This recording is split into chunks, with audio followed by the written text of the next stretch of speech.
Okay, we're inside the Wright Brothers museum, and this is the plane optical, the one they used.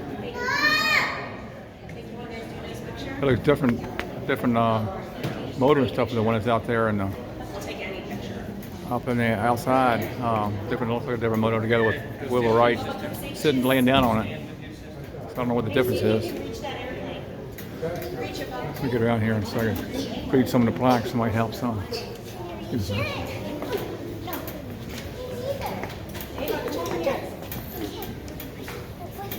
1903, the real thing. Herding turtles. That's the motor. This is good. Solving the fourth problem on the flight. It introduced the power that moves the propellers. 1 gallon of fuel was suspended from the wing strut, and the gasoline fed by gravity down the tubes to the engine.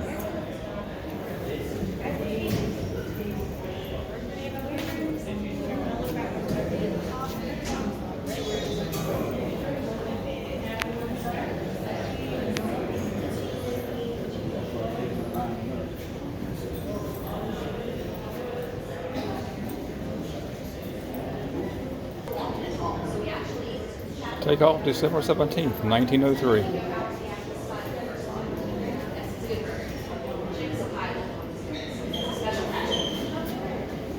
That's a real piece of the plane right here. Bicycle hub from the 1903 clamp. This is one of the spare bicycle hubs the brothers brought with them in 1903.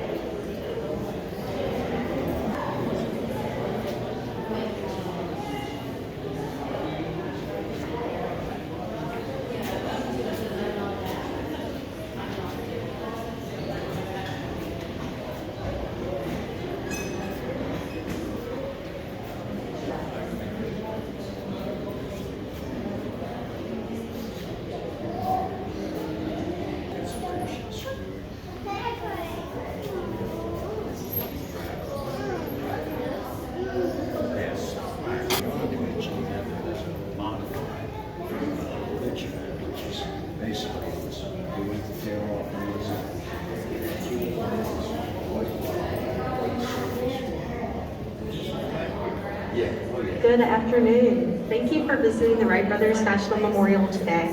In 10 minutes, we will have a wind and sand ranger program taking place located on the back patio of the Visitor Center. That will be in 10 minutes at 11 o'clock, meeting on the back patio of the Visitor Center. That's a real piece of propeller.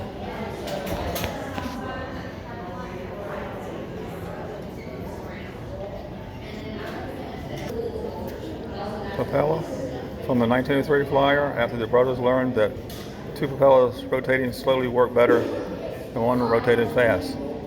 They designed this shape. The tip is slightly widened to work best at low air speeds. This propeller, one or two from the 1903, was later damaged after the brothers' fourth flight.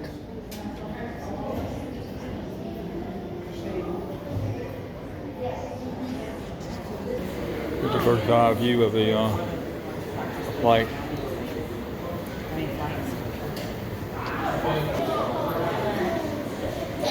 This is a photo inside the museum here of the first flight.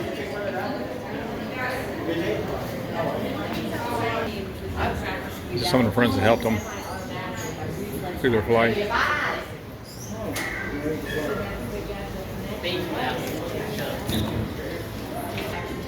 Here's some of the tools and parts they used. They had a bicycle shop and they used some of the technology, I guess, from that, I reckon, some of the parts. It's an old sewing machine they used to, I guess, make part of their wings. They used to have a sewing machine, something like that. Sure did. This is a flight here, flight pattern. See up there on the monument up there, that's what he took off from. Came down here.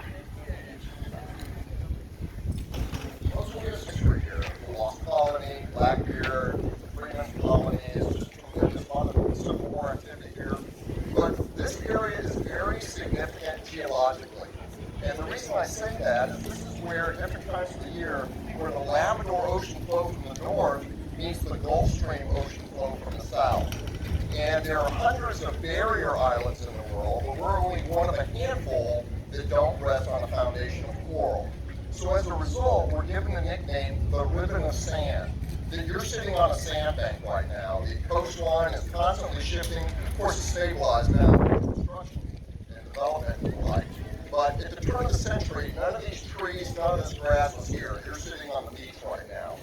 And because if you would take Big Killamall Hill, that hill right here, across Collington Drive, there's another sand dune called Run Hill, which is a state park. And if you take Run Hill all the way down to Jockey's Ridge, that very large sand dune that you probably cross as you approach from the south, there's a line of ridges and swales. There's quite a bit of elevation here on the Outer Banks. I invite you to go to Nagshead Woods, one of the very few maritime deciduous forests here, to get an idea on how much elevation there is. But these ridges extend into the ocean. And of course, they're known as sandbanks or shoals.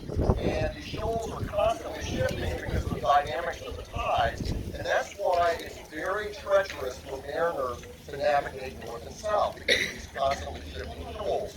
And that's the reason why a series of lighthouses were built in the 1800s, but also why a series of life-saving stations were built. At the turn of the 20th century, there were about 11 of these life-saving stations. Typically, they would have a crew of 7. The gentleman in the white hat would be known as the keeper. The others were known as surfmen.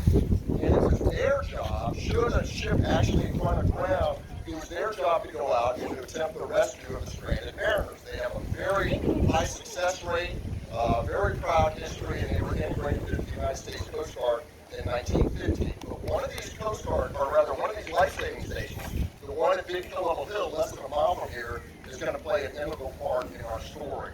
Now, they always like us to give a safety tip. The water's a bit cold right now, but it's also the reason why the shifting shoals offshore results in very high incidence of rip currents here in the Outer Banks. What happens is you've got 2 sandbanks and venturi is created. So as the tide comes in, as it goes out, and of course it speeds up. And as it goes, if you were to get involved in one of these rip currents, it could literally take you out to sea in very short order. And it's why we advise you to always swim near a lifeguard, always take flotation device with you. There's no shame in using a floaty as an adult here in the Outer Banks. Unfortunately, we lose people every year, unfortunately. So if you were to find yourself in one of these rip currents, don't try to fight it. Try to swim parallel to the shore to get out of that venturi of rushing water. It won't necessarily pull you under, but it will pull you out. And parents and grandparents, please keep an eye on your children, please. So, I have 11 o'clock. Good morning, my name is Chip Walton. I am one of the volunteer docents here at the Wright Memorial. I just retired after a 4-year military and civilian aviation career. So, you can only imagine what an honor it is for me to be able to pay homage to a couple of bicycle mechanics who invent the airplane. You know, how in the world does that happen? So, at the turn of the 20th century, about 124 years ago, the mere idea that man could fly was the standard of impossibility. You know, man can't fly. No one believed it was ever going to happen.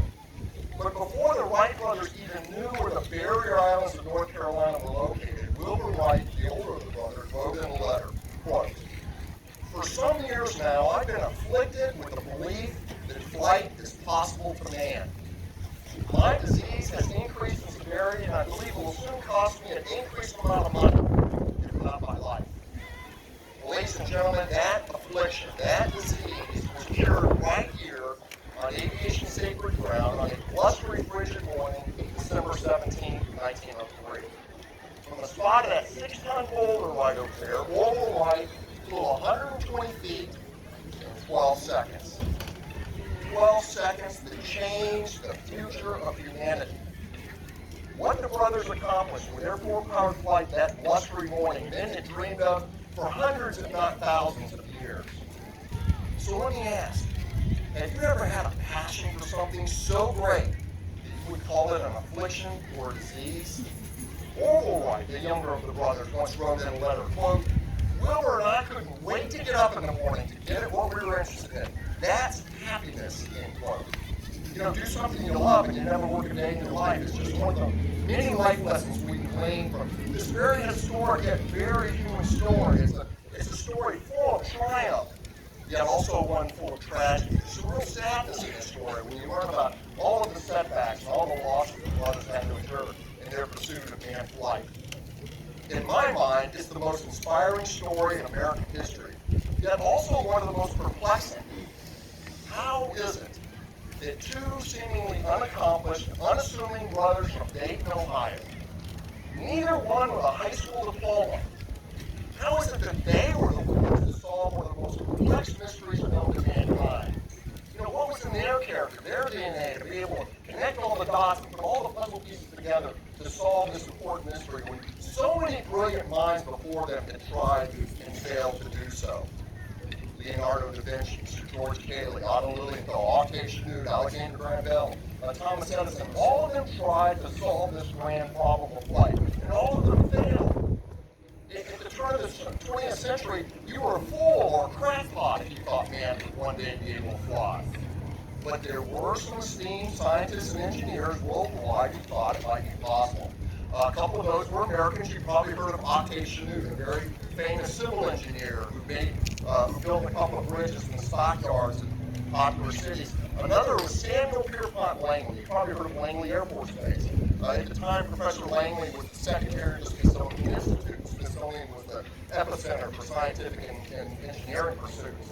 And he had some success. Langley had some success designing model airplanes with about a 14-foot wingspan.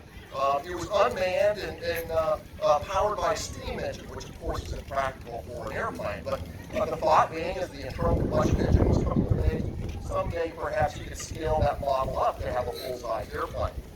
The Spanish-American War was coming to an end, and the military understood the tactical significance of having aircraft in battle. Indeed, both the Confederate and the Union armies had used hot air balloons during the Civil War. So the Department of War awarded Langley $50,000, a fortune back then, millions in today's dollars, $123,000 in stipends and grants, and it was $73,000, millions in today's dollars. And with the help of the most brilliant minds in America, he tried to scale that model up. He called this big airplane the Grand Aerodrome. And not only did he throw up a houseboat on the Potomac just south of Washington, D.C., not only did he fail twice and miserably. He was followed in the press and humiliated in the press, made a laughing stock. And it's really unfortunate because he did make some contributions in the field of science. But he was so humiliated, he died a broken man 3 years after his last attempt. So what in today's currency, millions of dollars, and the help of the most brilliant minds in America, our best hope, Sam Langley couldn't do it. Orville and Wilbur Wright, bicycle mechanics, built the Wright Flyer, the first airplane capable of free, sustained, and controlled flight. Now that's a reproduction of the original in the Smithsonian in Washington, D.C. And they built that airplane working part-time over a short 55 months. They had a bicycle shop to tend to, for less than $1,000. All profits from their bicycle shop. How is that even possible? Well, the simple answer is the brothers had a dream. And they had the courage to pursue that dream despite setback after setback. They were problem solvers, divergent thinkers, constantly thinking outside the box. I'm sure you've all heard the parable of the big truck that gets stuck under a low bridge. And everybody's standing around, how are we going to get this big truck free? And it wasn't until a small child walks up and says, pulls on a coattail and says, why don't you just let air out of the tires? And so it was with the Wright brothers. As visual thinkers, they had the ability to take abstract concepts and to convert them into concrete technology. And they were truly the first pioneers in aeronautical engineering. And what I mean by that, they were first truly to define the airplane and the problem of flight. And they designed a process to be able to solve those different problems. They looked at the airplane as not one invention, but hundreds of inventions that all had to work in concert for the airplane to be successful. And they identified 3 specific components that had to be solved to be able to solve this grand problem. The problem of lift, problem of control and the problem of thrust or propulsion. Now, to truly understand the legacy of the Wright brothers, yes, they invented the airplane, but did you know they never claimed to have invented the airplane? And you'll understand that hopefully in another minute or so. But to truly understand the true legacy of the Wright brothers, it's important to understand a couple of aviation terms and concepts. This is going to be very, very intuitive for you. An airplane is capable of movement around 3 different axes. It goes up and down by what's referred to as pitch. Now, pitch is controlled by the elevator. What's an elevator do? It goes up and down as a control surface that allows the airplane to climb or descend. Now, the brothers put their elevator in front of the airplane. That's known as canard elevator. Canard is French for duck. When Wilbur was demonstrating the airplane in Milan, France in 1908, a French journalist says, well, it looks like a flying duck, and that term was kind of stuck. Indeed, the French have a very proud aviation legacy, and a lot of terms on airplanes are French words. So this is pitch. An airplane is also capable of movement left and right. It's a good old southern word known as yaw. Yaw, Y-A-W, how y'all doing? So this is yaw, and yaw is controlled by the rudder, just like it would be on a boat. But until the Wright brothers came along, no one truly understood the importance of or the significance of how to roll an aircraft. This motion around the longitudinal axis is known as roll. Now, the brothers were keen observers of the natural world. They loved to watch soaring birds fly, condors, eagles, and particularly turkey vultures there in Dayton, Ohio, which was their home. Now, it's very subtle, but they would watch as a soaring bird rolls into a turn. They change their primary rhythm. Well, what they do is they'll increase what's known as the angle of attack on one wingtip. Imagine holding your hand out of a moving vehicle. As you increase what's known as the angle of attack of your hand, what happens? It goes up and to the rear, doesn't it? So the brothers noticed that as soaring birds roll into a turn, they change the inclination of their primary rhythms, their wingtips, whereby they'll increase one side, decrease the other, or not move at all. And what happens is a lift differential is created on the wingtips, which allows a bird to roll into a turn. It was actually Wilbur who came up with a very elegant design concept known as wing warping, whereby with a kite or glider, or ultimately the airplane, he could change the inclination on the wingtips, which create that lift differential, which creates the roll. Now, there are 4 aerodynamic forces acting on an airplane. Again, very intuitive.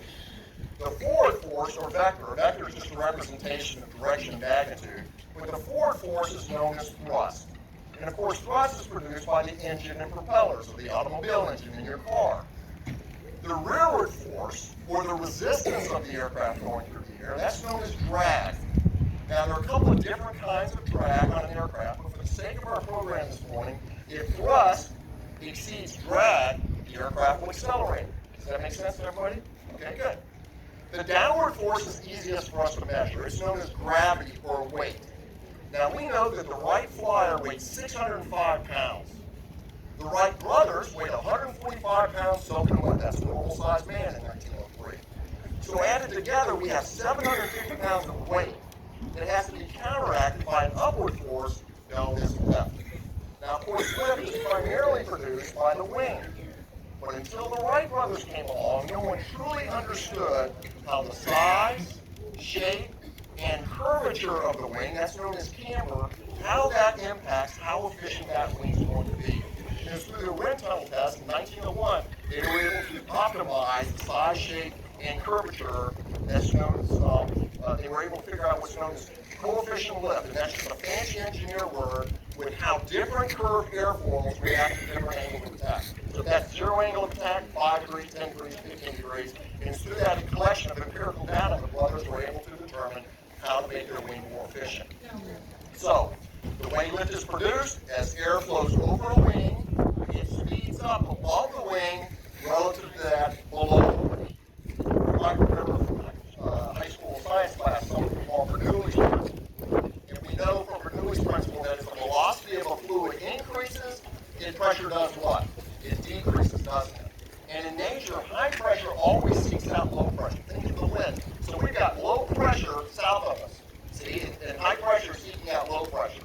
And that's how lift is created. We've got a low pressure system above the wing relative to that below the wing. In nature, high pressure seeks out low pressure, so it causes lift. in addition to Bernoulli's principle, we have Newton's third law, where every action equals a reaction. As air flows off the trailing edge of the wing, there's a counteracting pressure or force upwards as well. So now that we understand a couple of aerodynamic forces, let's talk about the Wright brothers specifically. The story of the Wright brothers begins about 25 years prior to Kitty Hawk. Their father was an itinerant minister, a traveling minister. He would be gone upwards of 6 months out of the year. He was a bishop in the United Brethren Church of Christ. And oftentimes when he returned home, he would bring a toy or a memento from his travels. There were 5 children at home. There were 2 older brothers, Richland and Warren. Wilbur's the 3rd oldest son. Unfortunately, there were twins that died in infancy, Ida and Otis, and Warble was about 4 years younger than Wilbur. And then they had a sister, the only surviving daughter, named Catherine, 3 years younger to the day than Warble and Wilbur. And this particular trip home, when Bishop Wright returns, he bought the brothers a toy helicopter. It was made of paper and bamboo, and he had a propeller and a rubber band, and Bishop Wright winds up the propeller on this helicopter designed by a very famous French engineer named Alphonse Renault, and in walk 11-year-old Wilbur and 7-year-old Orville. And Bishop Wright lets this toy go, and the helicopter flies to the ceiling, it bounces off the ceiling, and the brothers are absolutely astounded. They had never seen a flying machine before in their entire life. And of course, being children, they play with it over and over until finally it breaks.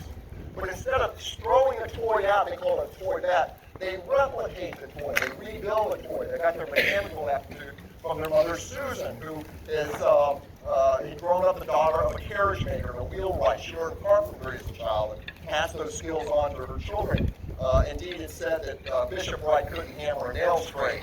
By the way, up until 1910, only about 10% of Americans actually graduated from high school. Only about 2% went on to college. Incredibly rare for a woman to go to college in the 1800s and early 1900s. Both Bishop, Milton, and Susan Wright met at Hartsville, Indiana College in 1853. Susan Wright was the highest scoring mathematician in her college, so we assume some homeschooling is going on in the Wright household. So now fast forward a number of years, and you're going to read in some history books or YouTube or whatever your source of history is that the brothers were high school dropouts. Now, this is truly disingenuous. It is true that neither had a high school diploma, but the reason for that is that Bishop Wright moved the family from Richmond, Indiana to Dayton, Ohio, right before Wilbur's commencement ceremony. Obviously, both brothers very bright, both voracious readers. Wilbur basically completed high school, but he just didn't pick up his diploma. He had dreams of going to Yale and becoming a teacher or following his father's footsteps, go to divinity school.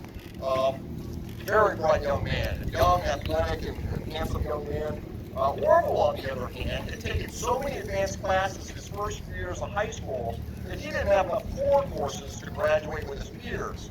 So it wasn't that big deal not to graduate. He wanted to be a printer. He was fascinated with wood blocks and typeset, and pictures were starting to be incorporated into newspapers at the time. So he assumed he couldn't graduate with his peers, so he just opened up a print shop and thought he was going to be a printer the rest of his life. Now, I think we can all agree there are times in life when bad things happen to good people. When Wilbur Wright was 18 years old, dreams of going to college, he was involved in a pickup ice hockey match called shinning. And whether it was intentional or not, one of the neighborhood boys took a hockey stick and hit Wilbur square in the face with it, knocking out all of his front teeth. This becomes such a pivotal moment in the brother's life. Bear with me. Thank you, Gary. He develops heart palpitation and intestinal issues. He entered a state of what they called it melancholy. People would call it depression today. He doesn't leave the house for over 3 years. This event is so pivotal in Wilbur's life. Now, 7 Hawthorne Street had no running water, no indoor plumbing, no electricity, no telephone, but it was full of books. Bishop Wright in the library upstairs had books on theology. He was a minister after all. But the library downstairs was expansive. Multiple sets of encyclopedias, humanities, classics, history books, a lot of science books, books that were agnostic. Bishop Wright had On the Origin of Species in his library. The parents believe that it's as important to teach a child how to think as well as what to think. And they encourage their children's curiosity from the time they were toddlers, constantly challenging them with puzzles and games and making them responsible for their own education and giving them the confidence to challenge current paradigms on how and why things work. And Wilbur loses himself in books in a state of melancholy. Now, unfortunately, Susan developed tuberculosis during this time, and being a devoted son, he becomes Susan, his mother's primary caregiver. And so, unfortunately, Susan died when Wilbur was about 22 years old, and it's actually Orville credited with getting Wilbur out of this state of melancholy by making him editor of a newspaper he was publishing. Now, this has nothing to do with the Wright brothers, but that young man that hit Wilbur in the mouth with a hockey stick, he ends up being a serial killer. He was one of the first Americans executed in the electric chair in 1906, Oliver Cromwell. So, let me set the stage of what 1890 was like in America. We'd just come out of a bad depression, and a lot going on in America. It becomes known as the Progressive Era, the Industrial Age. Indeed, Dayton, Ohio, their home was kind of the Silicon Valley for the Industrial Age. A lot going on, a lot of manufacturing efforts. The bicycle at the time had a huge 5-foot front wheel and a small 18-inch back wheel. You may have seen pictures of it. We call it the high wheel or the ordinary. The English call it the penny farthing. It took a lot of athletic ability to ride this bicycle. The brothers had one, by the way. But in 1887, the safety bicycle comes over from England. The safety bicycle is just like the one you guys have at home, with the same size front wheel and rear wheel. And it takes America by a storm. It's like a transition between the horse-drawn carriage and walking and the automobile. You saw a couple of cars on the road in 1900, but the Model T didn't start mass production until 1908. So everybody's got to have one of these safety bicycles. And it's so prolific, the development of bicycles, the brothers decide, as entrepreneurs, that they're going to open up a bicycle shop, which they do in 1892. And they're so successful in this bicycle shop, they start building and developing their own style bicycles. They make 200 or 300 of these. They're true artisans. There are 5 known to exist today. And they develop a wonderful reputation as bicycle repair persons and developers. So, 1896, 4 years after they opened, becomes another pivotal year in the brothers' lives, because now Orville gets sick. He's on his deathbed with typhoid, 105.5 degree temperature. Now, it's sometimes said a healthy man wants 10,000 things, but a sick man wants just one thing. I don't know how many veterans are in the audience here, but we have a saying that you've never lived till you've almost died. 1896 becomes very pivotal because once Orville regains his health, they start to focus their lives on this grand pursuit of aviation. Now, during the time Orville's on his deathbed, Wilbur, being a prolific reader, voracious reader, he reads about Langley's success with that model airplane I told you about. He also reads about the death of a very famous German engineer by the name of Otto Lilienthal. Lilienthal was known as the Flying Man.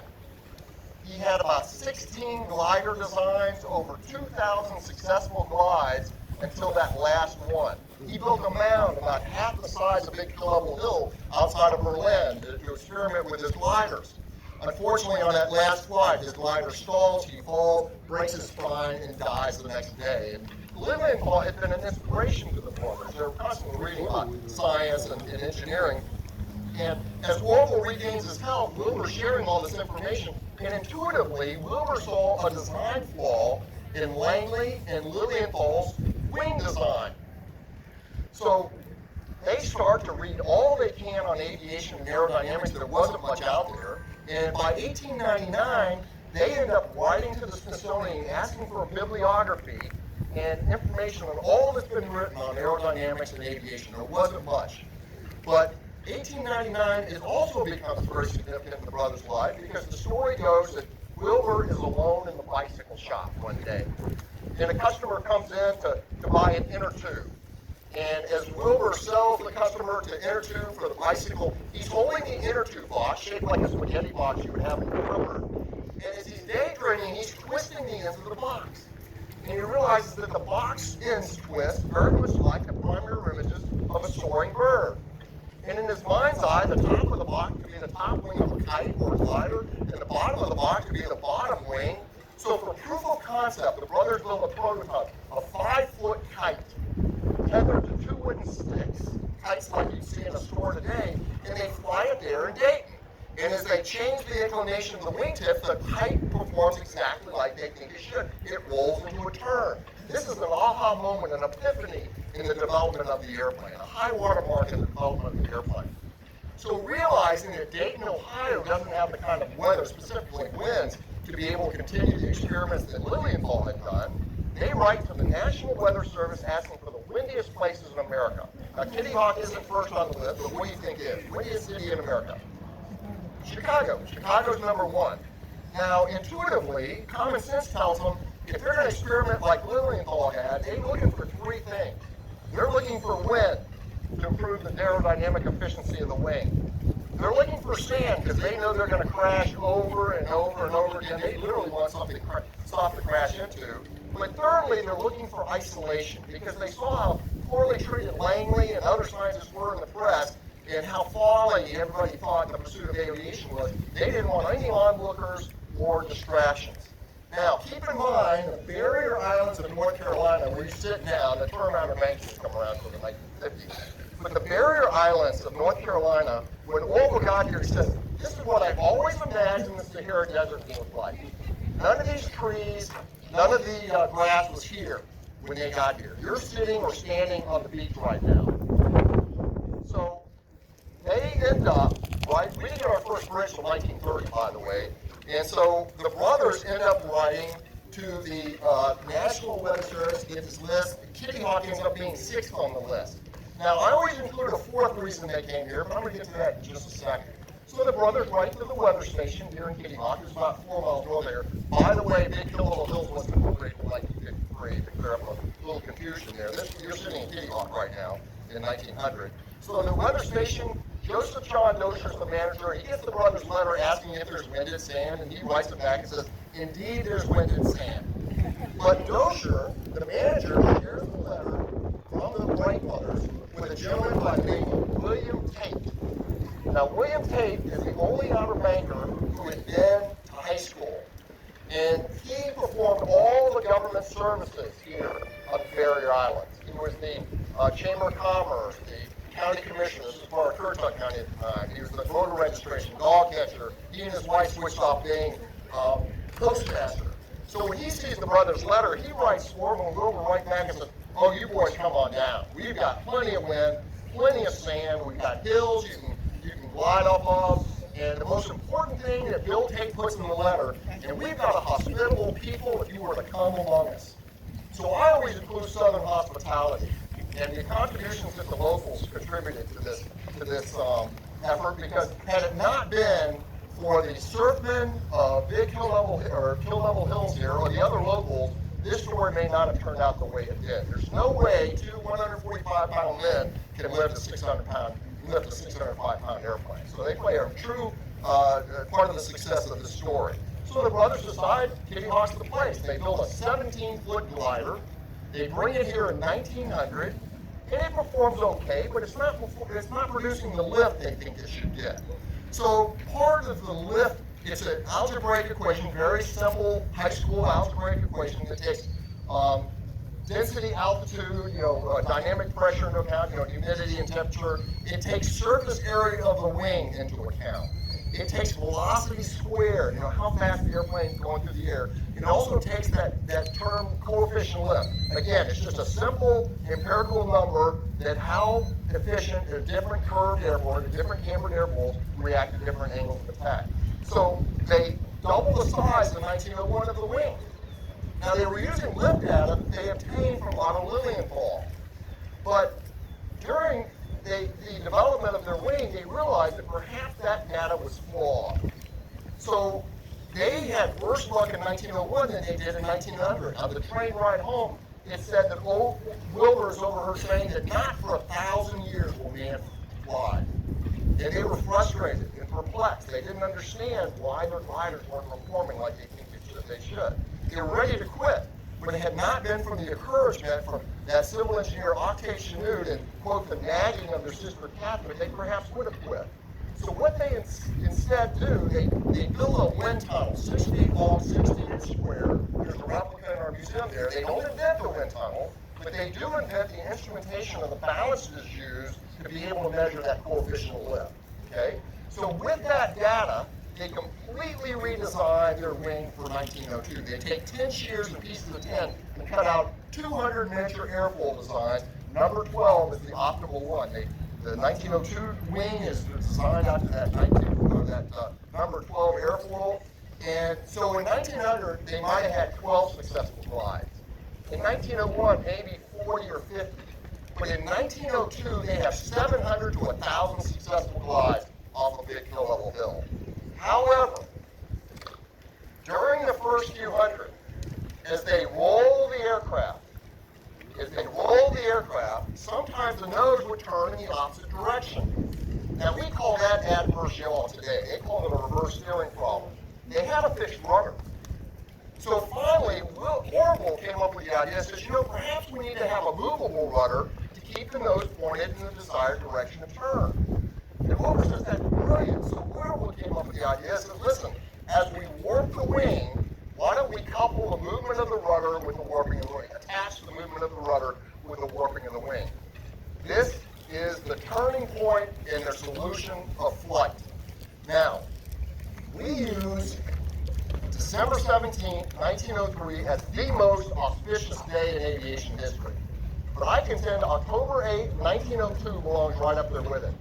Because once they had coupled the movement of the rudder with the warping of the wings, the nose can stay in the desired direction of turn. October 8, 1902 is the first time in human history that an aircraft, albeit a glider, has ever made a balanced or coordinated turn. One of the most fascinating parts of this story is that 9 months before the powered flights occurred, on March 23, 1903, the brothers applied for their patent. Their patent has nothing to do with an airplane engine or propeller. It's all about 3-axis control. That is their biggest legacy. So, unfortunately, the patent isn't approved until 1906, but now, after they solved this, they have another few hundred successful flights. They think now they're going to be the first to solve or be able to build the first airplane. So they go home to Dayton, Ohio. Let me clear up some misunderstandings. All the glider flights took off from the hill. They need that potential energy for a glider. But all the powered flights have to take off from level ground. Definition of an airplane.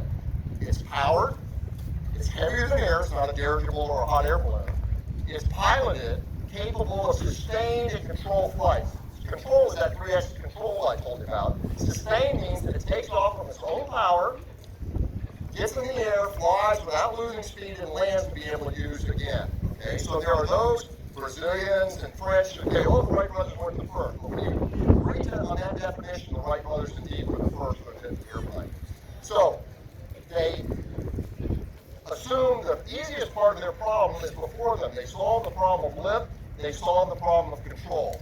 Now the crowd is so big that I hope you all are okay with it, but we're going to complete the program here instead of walking over to the monument. Is that okay with everybody? Yeah. And then if you desire, I'll walk with you over to the monument.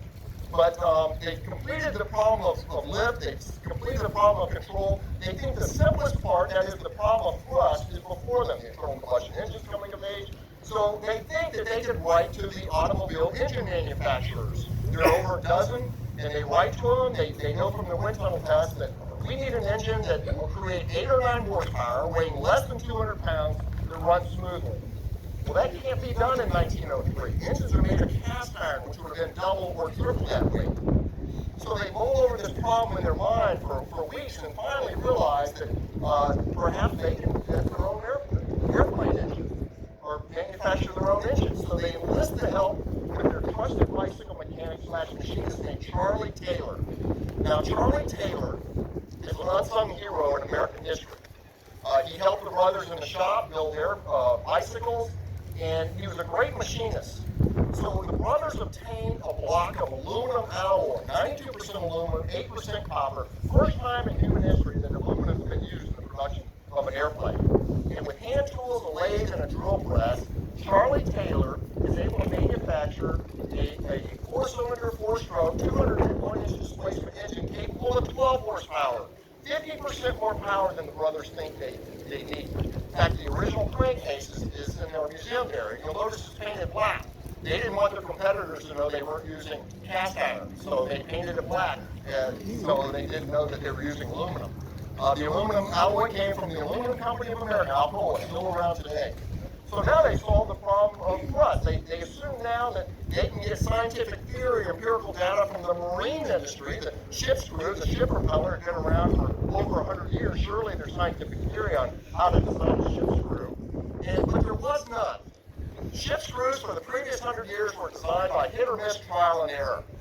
So they mull over this problem for weeks and weeks in their mind, and finally realized, now imagine my hand is a wing.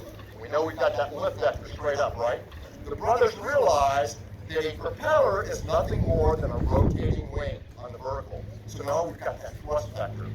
So with a hatchet and a spoke shave is like a draw knife planer, the brothers manufactured two 8.5-foot laminated screws propellers. Had they never flown on December 17, 1903, they'd have gone down in the history book as the inventor of the first efficient airplane propeller. We've tested these propellers in modern wind tunnels, and they're only off by a few percentage points.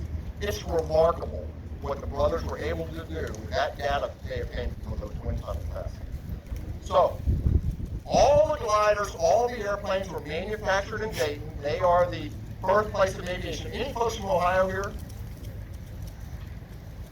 Okay, thank you, welcome. I guess years ago, Dayton and Kitty Hawk used to butt heads on who the birthplace of aviation is. When we've given Ohio, or not we, but they've decided that they're the birthplace of aviation. We are first in flight. So all the gliders were reconstructed here and flown off the hill for that potential energy.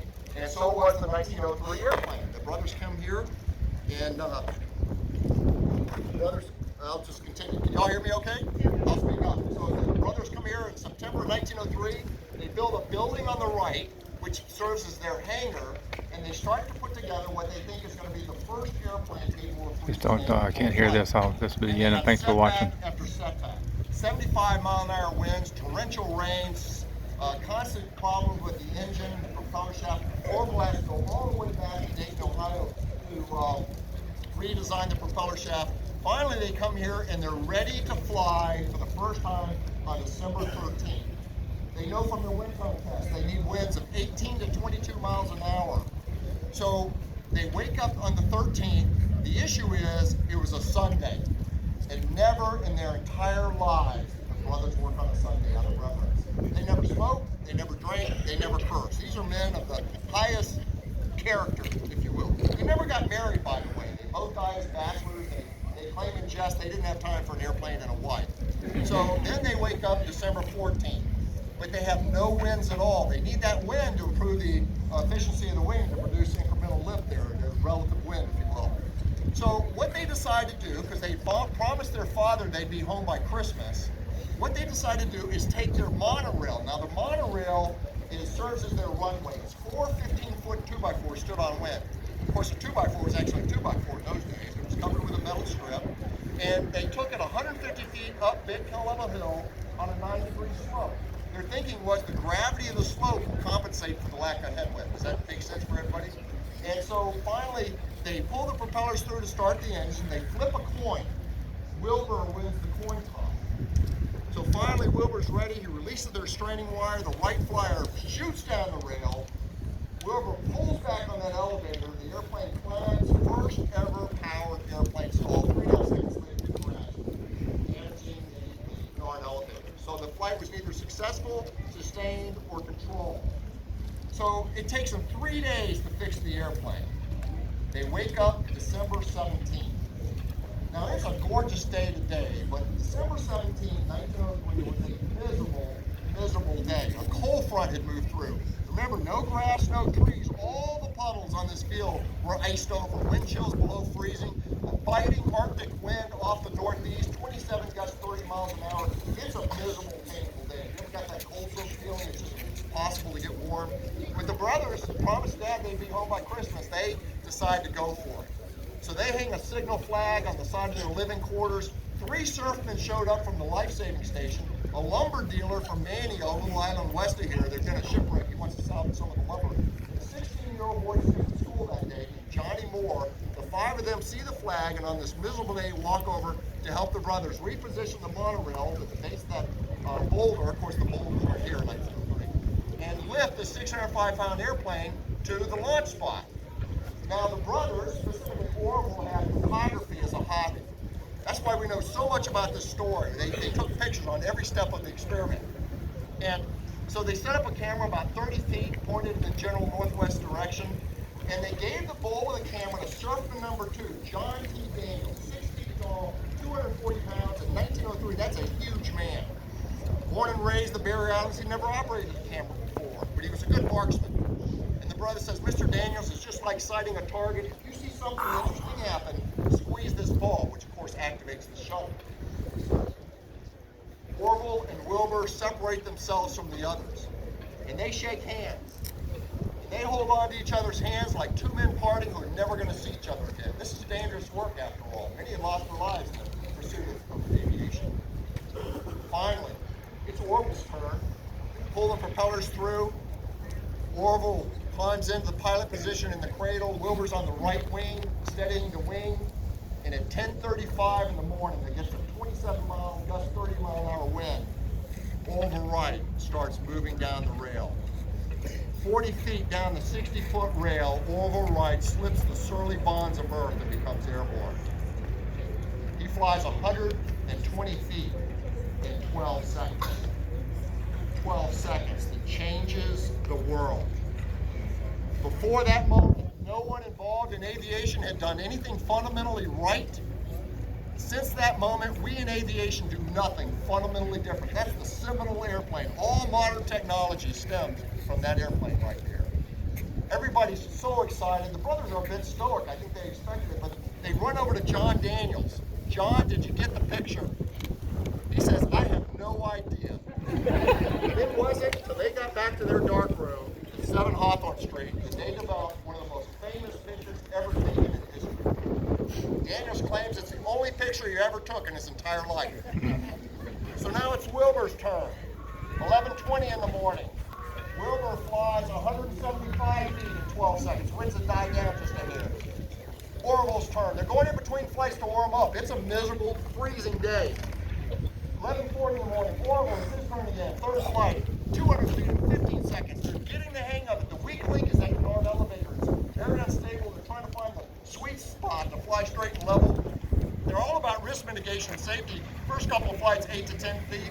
Third and fourth, 12 to 15. They don't want to kill themselves. Finally, they warm up 12 noon. Wilbur Wright flies 852 feet in 59 seconds. Ladies and gentlemen, we've got sustained flight.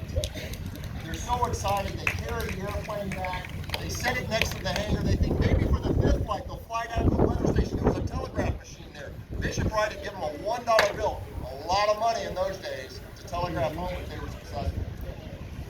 They walk the airplane back. They set the Wright flyer next to the hangar. But they don't tie the airplane down. A gust of wind catches the airplane. Orville Wilbur is smart enough to let go, but John T. Daniels already had a busy day that day. He grabs hold of one of the vertical wooden struts, and that airplane starts tumbling in over wind, flying down the field. Finally comes across the middle of the field. Everybody's racing over to see if Daniels is seriously hurt. He's not. He was critical of that. But to his dying day, John T. Daniels claims he piloted that 5th flight. He is the first survivor of a powered airplane accident. So the airplane's beyond repair. They stick it in the hangar. They walk the 4 miles to the telegraph machine to telegraph that. Success Thursday morning, 4 flights, home Christmas in Fort Worth. On the base of that monument, the only monument ever dedicated to a living person. Wilbur died in 1912. That was dedicated in 1932, and Orville was here and still alive, of course. But it says, conceived by genius, achieved by dauntless resolution and unconquerable faith. Ladies and gentlemen, I can't think of another story in American history where the importance of persistence and determination are better exemplified than in this story. I encourage all of you to learn more about it.